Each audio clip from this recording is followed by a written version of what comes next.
नमस्कार बच्चों। तो आज हम आपको बताते हैं थेल्स प्रमेय के बारे में।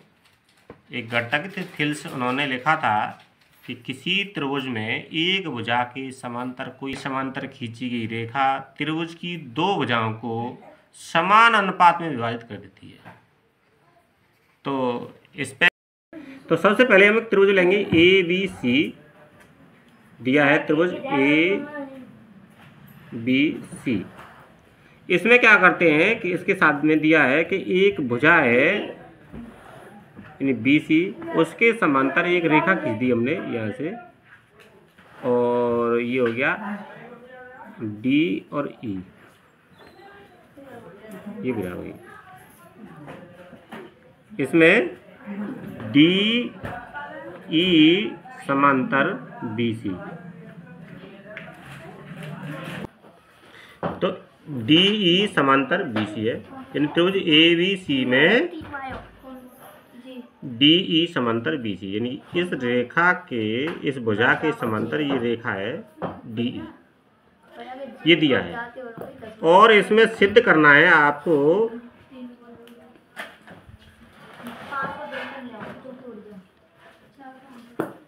क्या सिद्ध करना है इसमें कि ए डी बटे डी बी,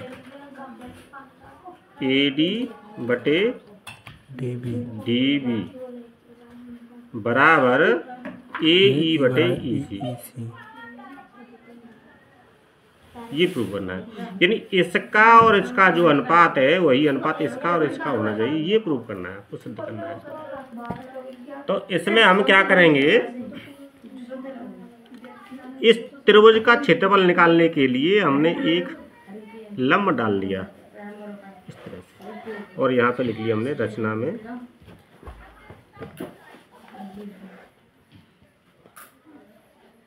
डी एफ, यानी एफ है डी एफ लंब ए ई कह लो या ए सी कह लो, जो ये पूरी लाइन है वो, तो इस पर हमने लंब डाल लिया। अच्छा, तो क्या निकालते हैं देखो। तो त्रिभुज यहाँ से सिद्ध करते हैं, यानी हल करते हैं, शुरू करते हैं यहाँ से हल। त्रिभुज ए डी ई का क्षेत्रफल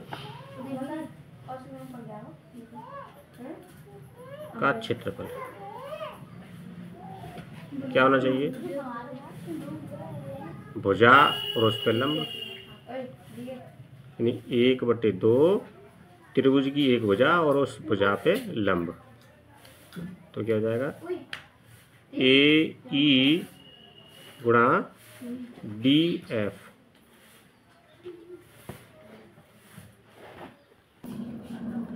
तो ट्रायंगल ए डी ई का क्षेत्रफल हो गया 1/2 ए ई गुणा डी एफ।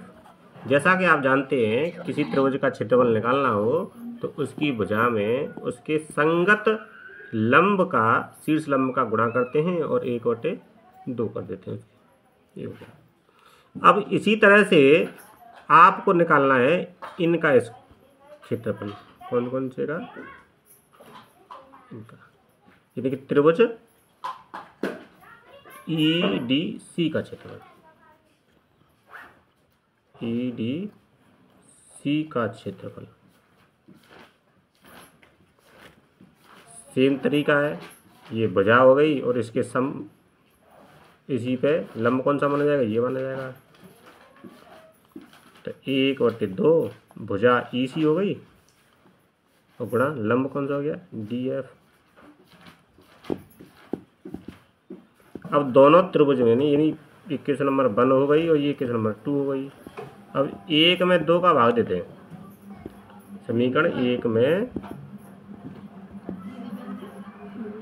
समीकरण 2 का भाग दे दो।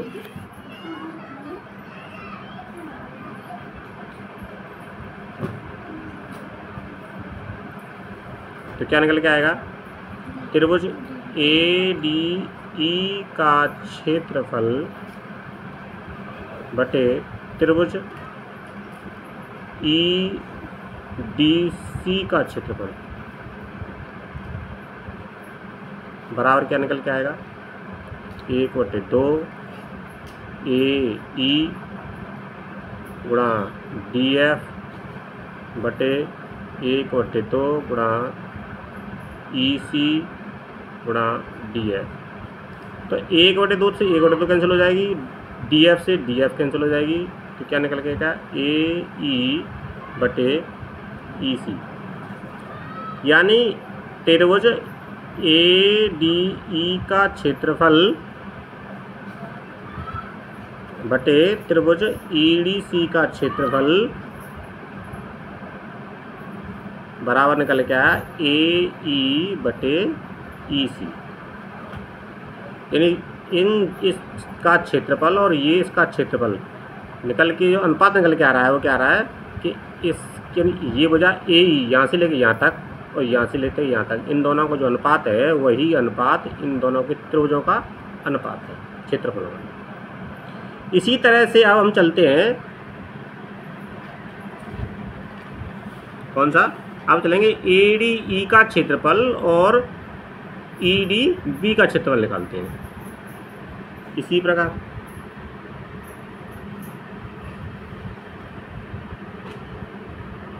त्रिभुज ADE का क्षेत्रफल बटे त्रिभुज BDE का क्षेत्रफल।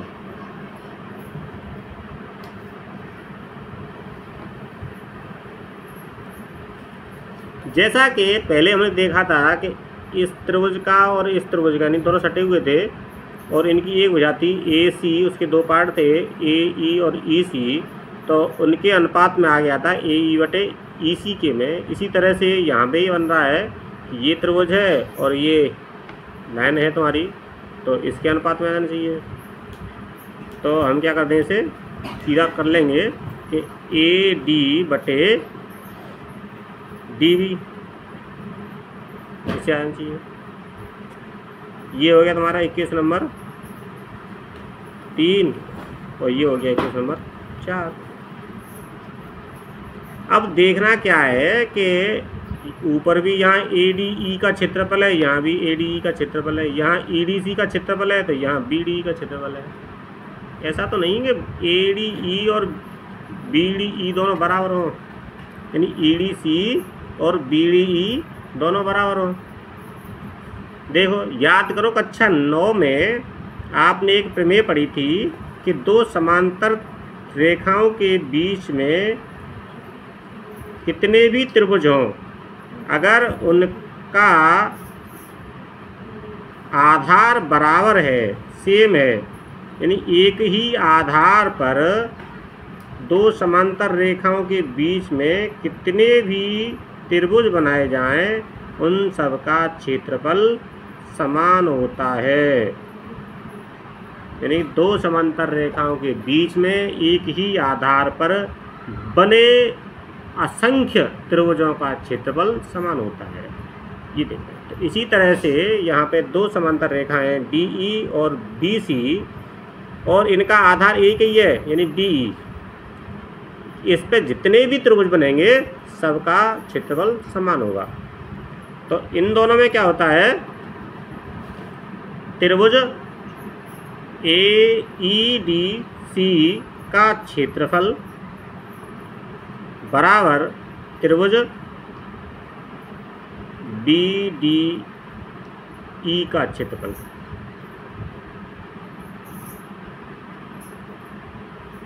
इसमें कारण लिख दो, समांतर रेखाओं के बीच में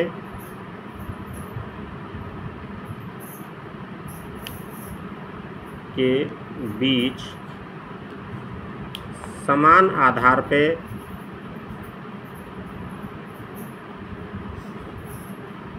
बने त्रिभुजों का क्षेत्रफल समान होता है। अब दोनों का क्षेत्रफल समान हो गया। अब इस चीज़ को इसमें किसी, या तो इसमें EDC की जगह पे BD लिख दो या BDC की जगह पे इसमें EDC लिख दो, कोई भी चीज़ कर लो। तो देखते हैं दोनों सेम है, तो ये दोनों LHS बराबर हो गई, तार से बराबर आना चाहिए। और इस इक्वेशन ले लेते 5। समीकरण 3, 4 तथा 5 के द्वारा क्या निकल के आता है कि ये ADE का क्षेत्रफल है, ये भी ADE का क्षेत्रफल है, ये EDC का क्षेत्रफल है, ये BDE का क्षेत्रफल, दोनों बराबर हैं। तो ये और ये दोनों बराबर हो गई, LHS दोनों में बराबर हो गई। तो इसका मतलब क्या होना चाहिए कि ये और ये दोनों बराबर होना चाहिए। तो AE बटे EC बराबर AD बटे DB। देखना, यही सिद्ध करना था हमें, AD बटे DB बराबर AE बटे EC, और यही चीज निकल के आ गई। इति सिद्धम।